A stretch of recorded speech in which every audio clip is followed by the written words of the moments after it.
పురుగుల సంగతి చెప్పనక్కర్లేదు. వర్షాకాలంలో వాటి దాడి నుంచి తప్పించుకోవడం వీరికి నరకమే. కనీసం వర్షాల సమయంలో తలదాచుకునేందుకు ఇళ్లు కూడా సక్రమంగా లేని పరిస్థితి వీరిది. ఆధార్ కార్డులు కూడా లేకపోవడంతో ప్రభుత్వం నుంచి వచ్చే ఏ పథకం కూడా వీరికి పూర్తి స్థాయిలో అందడం లేదు. బిడ్డలను చదివించుకోలేక, ఆ బిడ్డలకి సరైన అన్నం పెట్టుకోలేక, సరైన గుడ్డలు లేక, కనీసం ఒక్కొక్కరికైతే అంత చండాలంగా ఉంటారు ఆ బిడ్డలు. ఆ ఇంట్లో కుక్కలు పోయి దూరి తింటుంటాయి, పిల్లలు తింటుంటారు.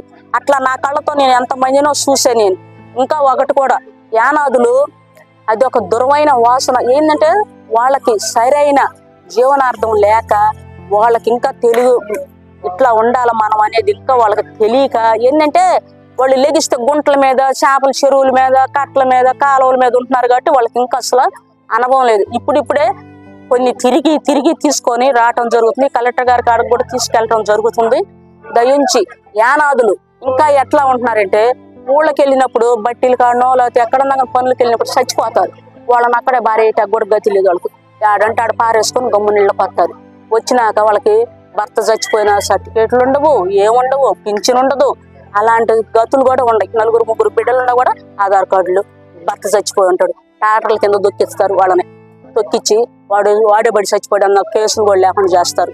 అట్లాంటి కేసులు కూడా చూసి ప్రాణం సహించిపోయి ఎందుకు ఈ జీవితాలు అనిపిస్తుంది నాకు ఒక్కోసారి. మా యానాదుల బతుకులు చూసి నేను కలెక్టర్ గారికి దండం పెట్టి అడుగుతున్నా, యానాదులను సర్వేరు చేసి మీరు అసలు వాళ్ళ గతులేంది, వాళ్ళ స్థితులేంది, అసలు జానకమ్మ కలెక్టర్ మా ఒక గుడిసెల్లో దూరి చూసి కళ్ళ నీళ్ళు పెట్టుకొని ఇచ్చి ఇది మన ఆడజాలమేనా అని ఏడ్చింది జానకమ్మ కలెక్టర్ గారు. మాతో తిరిగి సర్వేరు చేసి శ్రీకాంత్ గారు కూడా అట్టే తిరిగాడు. శ్రీధర్ కలెక్టర్ కూడా మాతో తిరిగి గుడిసెలో కూర్చొని మినబేళ పచ్చడి నూరి ఎత్తే అంత అన్నం తిన్నాడు కలెక్టర్ గారు మాతో కూర్చొని యానాదులతోటి. అలాంటి ఆఫీసర్లకు దండాలు పెట్టవచ్చు.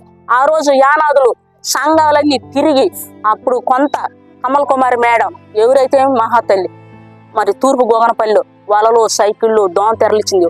దోమలు కొడుతున్నాయి వాళ్ళని. 8 గంటలప్పుడు వచ్చిందామా, ఆమెకు ఒక అవసరమా?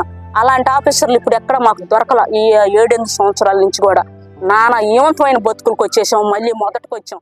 నిలువ నీడలేదు, తినేందుకు ఆహారానికి కొరతే. వీటన్నింటి మధ్య బతుకులు ఛిద్రమై ఎండావానల్లో కష్టాలు పడుతూనే బతికీడిస్తున్నారు ఈ గిరిపుత్రులు. ప్రభుత్వం ఇప్పటికైనా వీరి కష్టాలను పట్టించుకుని సమస్యలు తీర్చేందుకు చర్యలు తీసుకోవాలని యానాది సంఘాల నాయకులు కోరుతున్నారు.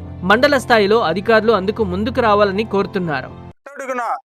అడిగిపోతున్న గిరిజన నిరుపేద యానాదులకి గవర్నమెంట్ అనేది వాళ్ళకి 90% సబ్సిడీ లోన్లు ఇవ్వడం ద్వారా వాళ్ళల్లో ఏదో జీవనోపాధికి ఏదో చిన్న అంగళ్ళు పెట్టుకొని వాళ్ళు అభివృద్ధిలోకి రావడం జరుగుతుంది. అలా కాకుండా ఈ ప్రభుత్వాలు నిరుపేద యానాదుల్ని కొంచెం శ్రద్ధతో అధికారులు పట్టించుకోకపోవడం వల్ల ఈ రోజు నాడు వాళ్ళు అట్టడుగున ఈదుల్లో పడడం జరుగుతుంది. ఏంటంటే యానాదులు అంటే అంత నిర్లక్ష్యం అయిపోయింది. ఒక మండలాధికారి ఒక యానాదుల పట్ల, ఒక సంఘాల పట్ల, వివిధ సంఘాలు ఒక మండలంలో అధికారుల ఆవరణలో ఉంటాయి. ఇవన్నీ సర్వే చేసి చేయాలంటే 2 గంటల పనితనం అది. ఈ అధికారులు గుర్తించకపోవడం వల్ల ప్రభుత్వం ఎన్ని సంక్షేమ పథకాలు ఇచ్చినా కూడా ఈ మండల అధికారులు చేసే తప్పిదం వల్ల ఈ విధంగా యానాదులు ఈ అన్యాయానికి గురయ్యి ఈ రోజు సిటీలలో, టౌన్లలో, బిల్డింగుల్లో వివిధ గృహాలు వలసలు వెళ్లి ఆచి పనులు చేసుకోవడం, చిత్తు కాగితాలు ఏరుకోవడం, చెత్త కుండీలు అన్నం తినడం జరుగుతుంది.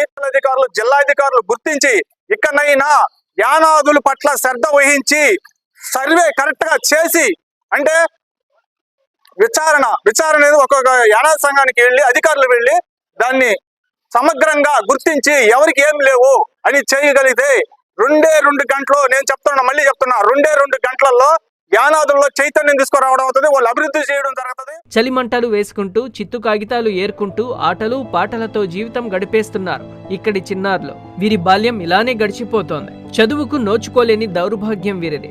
ఇప్పటికైనా జిల్లా ఉన్నతాధికారులు స్పందించి వీరి బతుకుల్లో మార్పు తీసుకురావాలని పలువురు కోరుతున్నారు.